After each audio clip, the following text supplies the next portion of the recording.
Episode की शुरुआत मिया को दिखाते हुए होती है, जो कि आकागामी को कहती है कि आकागामी तुम्हारी वजह से ये टेंपल काफी गंदा हो चुका है और तोशिको और यूजुकी को तुम पहले हरा चुके हो। यूजुकी यहाँ पे कहते कि लगता है मिया को कुछ गलत फहमी हुई है। मिया कहते कि चिंता मत करो, मैं आकागामी को यहाँ से किसी भी हाल में निकाल के रहूंगी और अगर वो यहाँ से नहीं गया मैं उसका एक ऐसा बॉडी पार्ट काट दूंगी जिसके लिए वो जिंदगी भर पछताता रहेगा। हमें फिर अगले दिन दिखाया जाता है जहाँ यूजुकी, तासुक्यो और कुरागे किसी काम से बाहर जा रही होती है। तो यूजुकी यहाँ पे आकागामी को कहती है कि आकागामी तुम हिम्मत से काम लेना, तुम मिया के दोस्त बन जाओगे। वहीं पे हम देखते हैं मिया को, जो कि आकागामी को यहाँ पे चैलेंज करने के लिए आ चुकी होती है, पर आकागामी कहता है कि ये करना जरूरी है क्या। तो मिया कहती है कि भूलो मत तुमने मेरे साथ क्या किया था, तुम्हें तुम्हारे क्राइम्स के लिए सजा मिल के रहेगी। जिसके बाद यहाँ पे इन दोनों के बीच में कटाना की फाइट शुरू हो जाती है, जहाँ पे मिया काफी ज्यादा एक्सपर्ट होती है इसमें। इसी वजह से वो आकागामी को कुछ बाल काट देती है, जिसे देख के आकागामी यहाँ पे बेहोश हो जाता है और वो कहता है कि मैं इसके लिए बिल्कुल भी रेडी नहीं था। पर आकागामी फिर सोचता है कि नहीं, मैं इसे हार नहीं सकता। जिसके बाद वो अपना स्पेशल मूव यहाँ पे करने लग जाता है और कटाना को अपने हाथ से पकड़ने लग जाता है। पर तभी कागुरे यहाँ पे मिया के चेस्ट के ऊपर जो बैंडेज बंधे हुए होते हैं उन्हें खोल देती है और आकागामी के हाथ सीधे मिया के बलून्स पे जाते हैं और मिया इस गेम को हार जाती है। और चैलेंज के अनुसार मिया को कुछ चीजें करनी पड़ेगी जो कि आकागामी करेगा। इन लोगों ने ये चैलेंज देने से पहले ही डिसाइड कर रखा था। तो यहाँ पे कागुरा उसे चैलेंज देने के लिए कहती है। तब यहाँ पे कागुरा मिया को कुछ दिखाती है जिनमें काफी डिफरेंट डिफरेंट पेनल्टीज होती है और ये सारी चीजें बड़ों के लिए लिखी होती है। पर मिया कहती है कि वो चीज को करने के लिए तैयार है, पर आकागामी कहता है उसे ये करने की कोई जरूरत नहीं है, उसकी जगह मिया उसे कुछ और दे सकती है। तो मिया उसे पूछती है कि आखिरकार आकागामी को क्या चाहिए। आकागामी इशारे से कहता है कि उसे वो चाहिए। दरअसल आकागामी बुक की तरफ इशारा कर रहा होता है ताकि वो अपने माइंडसेट को और ज्यादा स्ट्रॉन्ग कर सके, पर वहीं पे मिया सोचती है कि आकागामी को उसके बलून चाहिए। तभी आकागामी कहता है सिर्फ एक रात के लिए उसे इस चीज की जरूरत है, जिसके बाद मिया उसे वापस ले सकती है। पर मिया कहती है वो ये चीज कभी भी आकागामी को नहीं देने वाली है। जिसके बाद हम देखते हैं आकागामी को, जो कि यहाँ पे सोच रहा होता है कि अगर वो बुक इसे मिल जाती तो इसका माइंडसेट कितना ज्यादा स्ट्रांग बन पाता। तभी हम देखते हैं यहाँ पे मिया आ जाती है और आकागामी के ऊपर बैठ जाती है। आकागामी से पूछता आखिरकार वो यहाँ पे क्या कर रही है। मिया इसे कहती है वो यहाँ पे अपनी पेनल्टी को भरने के लिए आई है और वो अपने बलून्स को इसके मुंह पे लगा देती है। आकागामी को कुछ समझ नहीं आता कि आखिरकार ये सब हो क्या रहा है। वहीं पे जो कागुरा होती है वो इनकी वीडियो रिकॉर्ड कर रही होती है। आकागामी कहता है कि आखिरकार तुम ये सब कर क्या रही हो। ये कहती है कि मैं अपनी पेनल्टी को भरने के लिए आई हूँ। ये कहता है कि लगता है तुम्हें कुछ गलत फहमी हुई है, मैं बुक के बारे में बात कर रहा था। और ये सुनने के बाद मिया का चेहरा शर्म से लाल हो जाता है और वो यहाँ से भागने लग जाती है और वो सोच रही होती है कि आखिरकार वो इतनी बेवकूफ कैसे हो सकती है। पर मिया जिस रूम में जाती है वहाँ पे ऑलरेडी आकागामी बैठा हुआ होता है। आकागामी इससे कहता है कि हम बात करके सारी चीजों का हल निकाल सकते हैं, पर ये कहती है ऐसा कुछ भी नहीं होने वाला। और मिया इस रूम का दरवाजा खोल के यहाँ से जाने लग जाती है, पर उसे पता चलता है कि इस रूम का दरवाजा बाहर से किसी ने लॉक्ड कर दिया है। तो यहाँ पे आकागामी कहता है कि यहाँ पे काफी ज्यादा ठंड हो रही है, तुम इस चादर को ओढ़ लो। पर यहाँ पे मिया कहती है कि मेरे पास मत आओ। आकागामी कहता है कि क्या हुआ। तो मिया यहाँ पे फ्रस्ट्रेशन में कह देती है कि जब भी तुम मेरे पास आते हो तो मुझे टर्न ऑन कर देते हो। पर ये कहने के बाद मिया के आंखों से आंसू आने लग जाते हैं और वो कहती है कि मुझे नहीं पता आखिरकार ये सब मेरे साथ क्यों हो रहा है। आकागामी जो भी आज चीज हुई, क्या उस चीज को तुम भूलने की कोशिश कर सकते हो। आकागामी कहता है ये थोड़ा डिफिकल्ट है मेरे लिए। मिया फिर कहती है कि जब भी मैं अपने ट्रू सेल्फ से भागने की कोशिश करती हूँ, मेरा जो ट्रू सेल्फ है वो मुझसे चिपकने की पूरी तरह कोशिश करता है, जैसे कि वो एक कर्स की तरह हो।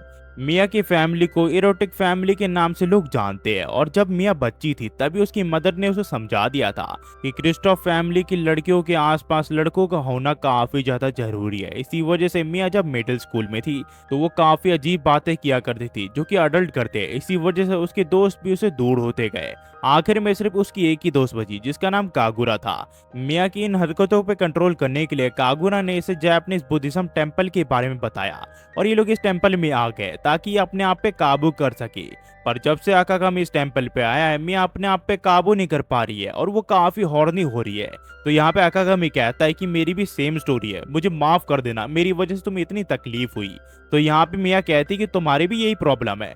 आकागामी कहता है कि हाँ, इस चीज का पता लगाने के लिए मैं इस टेम्पल में आया था, पर मुझे पता नहीं था कि मेरी वजह से तुम्हें इतना ज्यादा सफर करना पड़ेगा। मिया को पहले लगता है ये एक फेथ की तरह है, बाद में वो सोचती है उसे आकागामी और क्रिस्टोफ फैमिली से दूर भागना पड़ेगा ताकि वो सब कुछ ठीक कर सके। पर तभी आकागामी कहता है कि मिया, हम दोनों को एक साथ काम करके इस चीज का मुकाबला करना चाहिए ताकि हम आत्मज्ञान के मार्ग को हासिल कर सके। पर ये कहती कि नहीं, मैं तुम्हारी ट्रेनिंग के साथ इंटरफेयर नहीं करना चाहती। ये कहता है ऐसी कोई बात नहीं है। तो ये कहती है कि लगता है तुम मेरी बॉडी में काफी इंटरेस्टेड हो। ये कहता है ऐसी कोई बात नहीं है, चलो इस चीज को करते हैं ताकि इस चीज को हम हासिल कर सके। और मिया चीज के लिए हाँ कर देती है। तभी कागुरा इस रूम का दरवाजा खोल देती है। ये लोग इससे पूछते हैं कि आखिरकार ये यहाँ पे कब से है, तो ये कहती है जब से इन दोनों की बातें शुरू हुई है तब से ये लोग यहाँ पे है। ये लोग पूछते हैं कि आखिरकार तुमने गेट क्यों नहीं खोला फिर। कागुरा इस चीज के लिए इनसे माफी मांगती है, जिसके बाद वो कहते हैं अगर हम यहाँ पे है तो हम पूरी रात तपस्या क्यों नहीं करते। ये लोग कहते हैं कि ठीक है, हम तपस्या कर सकती है। और हमें फिर अगले दिन दिखाया जाता है जहाँ हम देखते हैं यहाँ पे यूजुकी आ चुकी होती है, जो कि देखती है कि कागुरा कहीं देख रही होती है। तो यहाँ पे यूजुकी इस चीज का चेक करने के लिए आ जाती है, पर वो देखती है कि आकागामी और मिया यहाँ पे तपस्या कर रहे होती है और ये काफी वियर्ड तपस्या होती है, जिसे देख के इसके होश उड़ जाते हैं। वो सोचती है कि आखिरकार ये लोग ये कैसे कर रहे हैं। साथ ही साथ कागुरा इसे बताती ये पूरी रात ये चीज कर रहे हैं, जिसे देख के इसे काफी ज्यादा गुस्सा आ जाता है और वो आकागामी को इस चीज के लिए पनिशमेंट दे देती है। तभी यहाँ पे कीकी आ जाती है, जो कि इन सबको कहती है कि आखिरकार उस बेचारे के ऊपर तुम गुस्सा क्यों कर रही हो। वो फिर यूजुको को कहती है कि आखिरकार तुम इतनी ज्यादा रिलैक्स कैसे हो सकती हो, आज तुम्हारी मैच मेकिंग है और इस टेम्पल का फ्यूचर उसी पे डिपेंड करता है। तो यूजुकी आकागामी को लेके मैच मेकिंग के यहाँ पे जाने लग जाती है। तभी आकागामी पूछता है कि आखिरकार तुम इतनी जल्दी शादी क्यों कर रही हो। तो यूजुकी से बताती है कि इन्हें जल्दी से जल्दी उस टेम्पल को खाली कर देना चाहिए था। दरअसल क्या होता है कि अगर हेड प्रीस्ट उस टेम्पल में ना हो तो उसकी फैमिली का कोई भी राइट नहीं बनता कि उस टेम्पल पे रुक सके।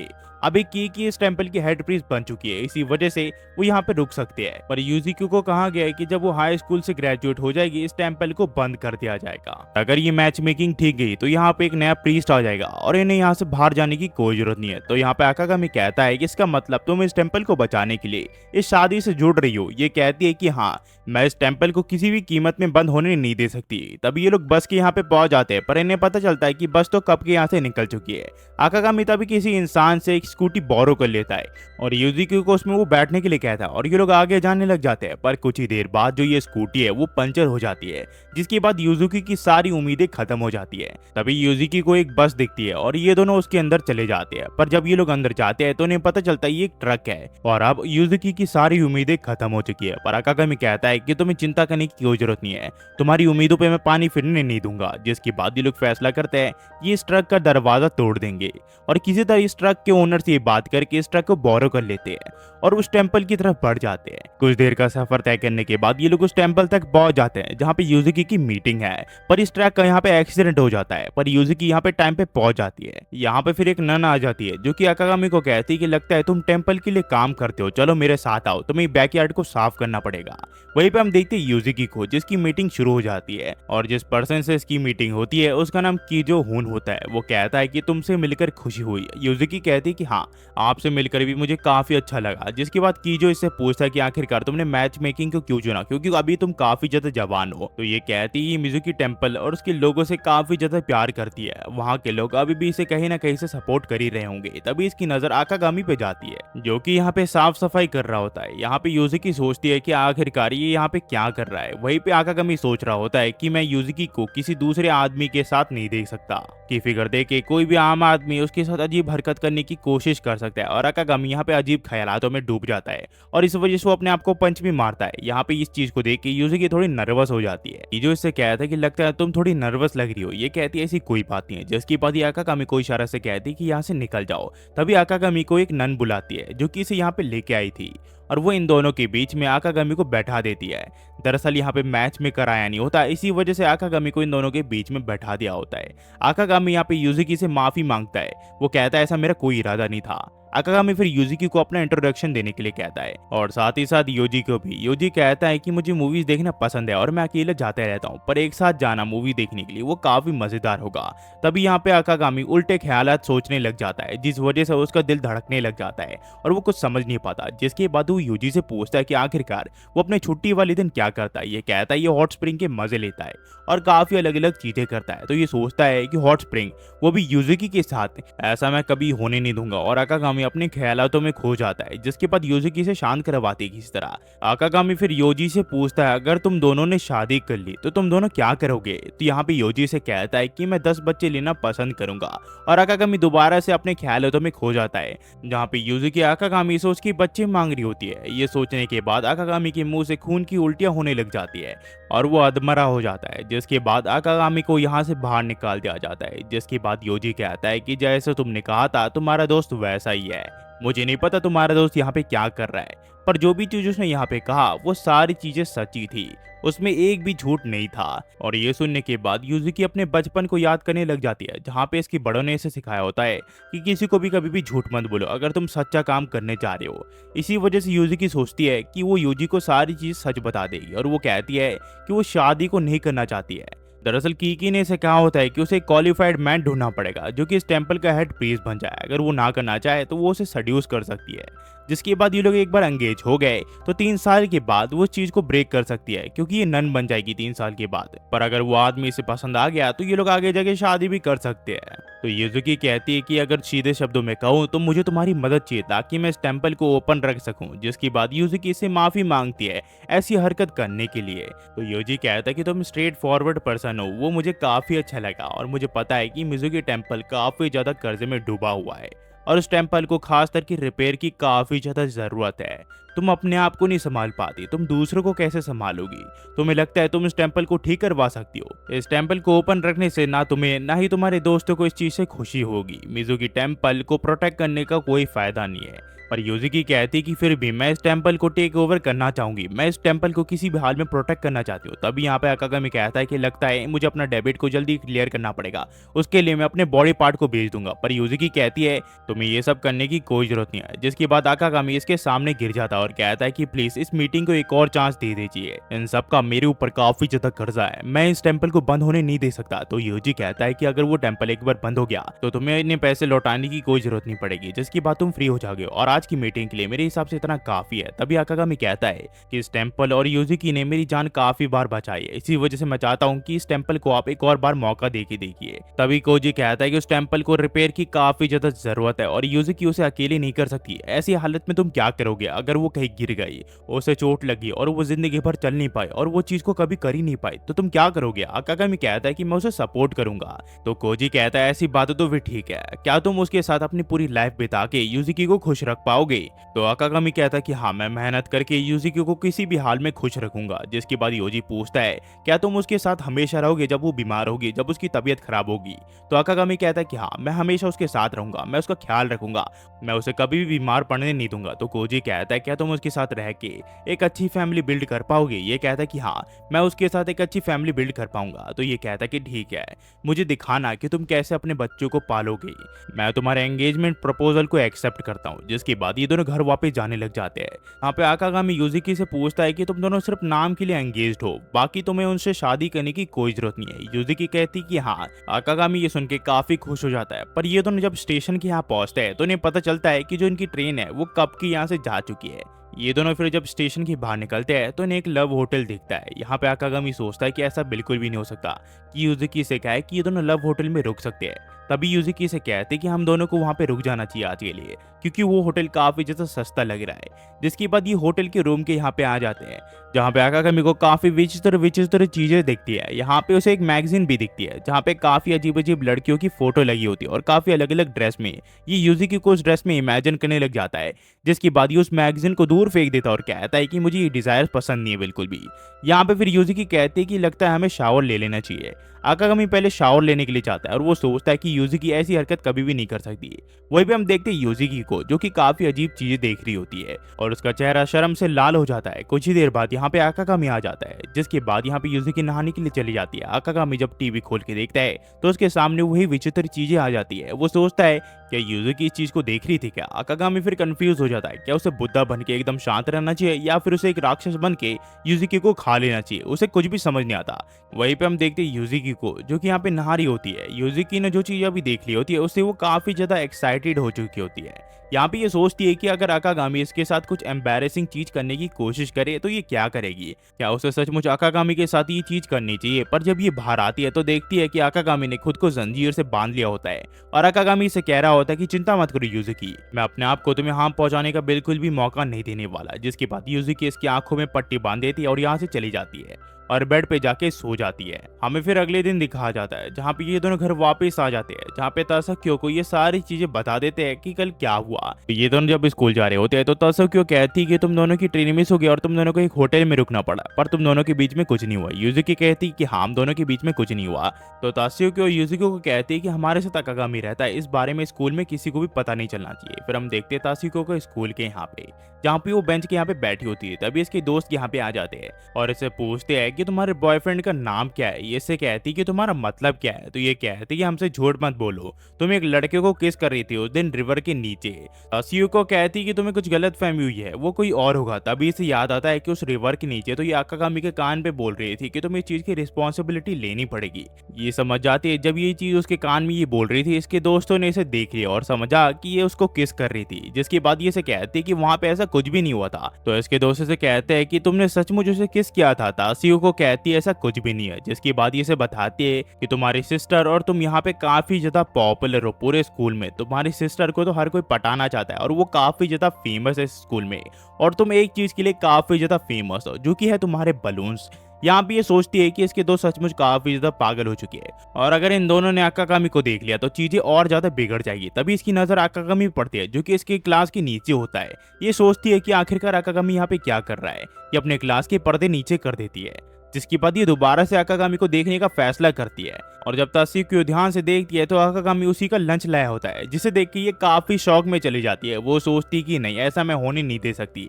वहीं पे हम देखते हैं अकागामी को जो कि कुछ बच्चों से पूछ रहा होता है कि आखिरकार तासुक्यो किस क्लासरूम में पढ़ती है। तब यहाँ पे पीछे से तासुक्यो आ जाती है जो कि उसके गर्दन पे वार करके उसे बेहोश कर देती है। जब अकागामी को होश आता है तो तासुक्यो उसके सामने होती है। वो कहती है कि आखिरकार तुम यहाँ पे क्या कर रहे हो। अकागामी से कहता है कि मैं तुम्हारा लंच लेके आया हूँ जो कि तुम घर पे भूल गई थी। जिसके बाद अकागामी यहाँ से जाने लग जाता है, पर ये कहती कि तुम अभी यहाँ से नहीं जा सकती क्योंकि बाहर भी क्लास हो रही है। तो अकागामी कहता है कि तुम्हारा मतलब क्या है। ये से बताती कि जिन कपड़ों में तुम यहाँ पे आए हो तुम उनसे काफी सारे लोगों का अटेंशन ग्रैब कर लोगे। तो ये कहता है कि मैं इन कपड़ों को इसलिए पहन के आया ताकि लोग मुझे सस्पिशियस नजरों से ना देखे। तभी हम देखते हैं यहाँ पे तासुक्यो की दोनों दोस्त आ जाती है। यहाँ पे अकागामी गायब हो जाता है तो ये लोग इसे पूछते हैं तुम ठीक तो हो ना। ये कहती कि हाँ, मैं बिल्कुल ठीक हूँ। दरअसल अकागामी तासुक्यो के नीचे होता है। तभी इसके दोस्त से पूछते हैं क्या तुम पीई क्लास में नहीं आने वाली। ये कहती कि नहीं, मेरी तबीयत थोड़ी खराब लग रही है। तभी इसके दोस्त से कहते हैं कि तुम्हारे जो पाँव है वो थोड़े बड़े लग रहा है। ये कहती ऐसी कोई भी बात नहीं है। जिसके बाद अकागामी इसके थोड़े और अंदर घुस जाता है और साथ ही साथ ये भी, जिस वजह से इन दोनों के काफी सारे ऊपर नीचे हो जाते हैं। ये लोग फिर से पूछते क्या तुम ठीक तो हो ना। ये कहती कि हाँ।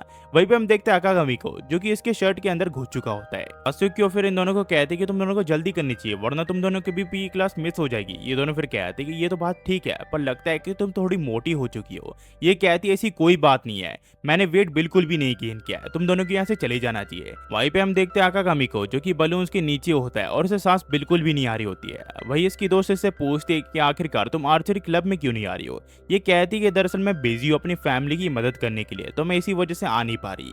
ये दोनों फिर इसे बाय बाय कह के यहाँ से चले जाते हैं। कुछ ही देर बाद अकागामी और ये दोनों अलग अलग हो जाते हैं। यहाँ पे तासुक्यो सोचती है कि अकागामी ने इसका फायदा उठाया। अकागामी फिर इसे कहता है कि आखिरकार तुम आर्चरी क्लब में क्यों नहीं जा रही हो, तुम काफी इंटरेस्टेड लग रही हो उसमें।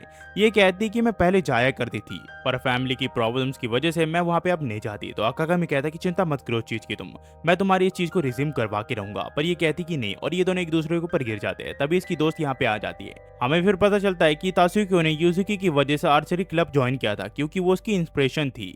और कुछ समय के बाद यूजुकी ने इस क्लब को छोड़ दिया। इसने उससे पूछा कि आखिरकार उसने इस क्लब को क्यों छोड़ा। यूजुकी ने इसे कहा क्योंकि इसे टेंपल को टेक ओवर करके सबका ख्याल रखना पड़ेगा। फिर हमें अगले दिन दिखाया जाता है जहां हम देखते हैं अकागामी को जिसके सामने यूजुकी होती है और उसके हाथों में तीर कमान होता है। वो उसे बताती है ये एक स्टैंडिंग मेडिटेशन टेक्निक है, अगर वो चाहे तो यूजुकी उसे सिखा सकती है और वो अकागामी को इस चीज को सिखाने लग जाती है। अकागामी इस चीज को सीखने के बाद काफी अच्छा फील करता है। अकागामी फिर से पूछता है कि तुम तो आर्चरी क्लब में थी, आखिरकार उस क्लब को तुमने क्यों छोड़ा। ये कहती है उसमें मुझे ज्यादा मजा नहीं आ रहा था, इसी वजह से मैंने उस क्लब को छोड़ दिया।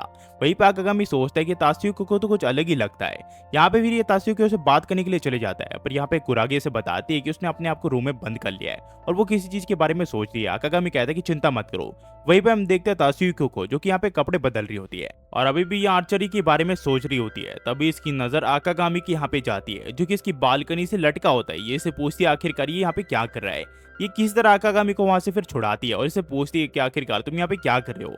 आकागामी इससे कहता है कि मैंने घर का सारा काम कर लिया है, सफाई से ले तक, लॉन्ड्री से ले तक, कुकिंग तक सारा काम कर लिया है।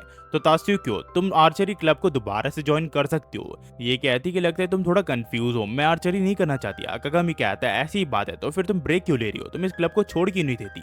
ये कहती कि सवाल का जवाब मेरे पास नहीं है, मैं कुछ देर के लिए बाहर घूमने के लिए जा रही हूँ। तात्सुकियो फिर बाहर चलते चलते सोच रही होती है कि आखिरकार आकागामी इस चीज के बारे में चिंता क्यों कर रहा है, पर ये देखती है चलते चलते आर्चरी क्लब के यहाँ पे आ चुकी होती है, तो ये अंदर जाने का फैसला करती है। यहाँ पे ये देखती है कि जो सामान है वो पूरी तरह बिखरा होता है। इन सारे सामानों को ठीक करती है, तभी इसकी नजर टारगेट्स पे जाती है, जहाँ पे ये इस चीज की प्रैक्टिस करने लग जाती है कि अगर ये तीर कमान से उनके ऊपर हमला करे तो कितनी सटीक इसका निशाना लगेगा।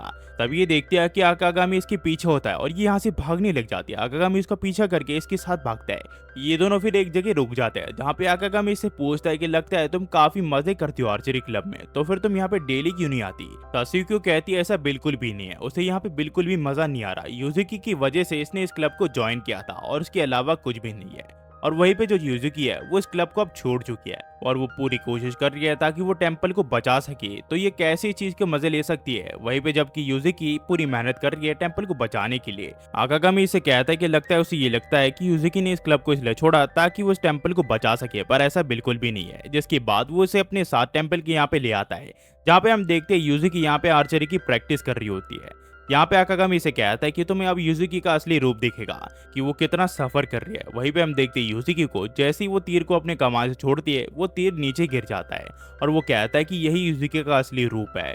वो तीर कमान में बिल्कुल कच्ची है, इसी वजह से उसने आर्चरी क्लब को छोड़ा था। वहीं पे आकागामी देखते हैं कि तात्सुकियो रोने लग जाती है। वो कहता है कि तुम्हें ऐसे रोने की कोई जरूरत नहीं है, मुझे पता है तुम कंफ्यूज हो क्योंकि यूजुकी इस चीज में बिल्कुल भी अच्छी नहीं है और वो तुम्हारी इंस्पिरेशन बन रखी थी अब तक, और इसी वजह से आर्चरी क्लब को छोड़ दिया था क्योंकि इसे उसमें कुछ भी नहीं आता। तो यहाँ पे यूजुकी से पूछती है क्या तुम्हें इस चीज के बारे में पता नहीं था तात्सुकियो। तात्सुकियो कहती है कि इस चीज के बारे में मुझे बिल्कुल भी नहीं पता था। तभी यूजुकी कहती है क्या तुम मुझे आर्चरी सिखा सकती हो, इस चीज के बारे में मुझे ज्यादा कुछ नहीं पता। तो तात्सुकियो इसके ऊपर हंसने लग जाती है। तात्सुकियो अब समझ चुकी होती है कि यूजुकी ने इसे स्माइल करके कहा था कि वो टेम्पल को टेक ओवर करने वाली है। वहीं पे हम देखते हैं यहाँ पे तात्सुकियो को, जो कि यहाँ पे बाथरूम में जा रही होती है। तभी ये देखते हैं यहाँ पे जो आकागामी है वो ड्रेस चेंज कर रहा होता है। तात्सुकियो फिर उस रूम का गेट बंद कर देती है। आकागामी कहता है कि मैं अभी भी कपड़े चेंज कर रहा हूँ। तात्सुकियो फिर इसे कहती है कि दरअसल मैंने फैसला किया है कि मैं आर्चरी क्लब में वापस लौट जाऊंगी।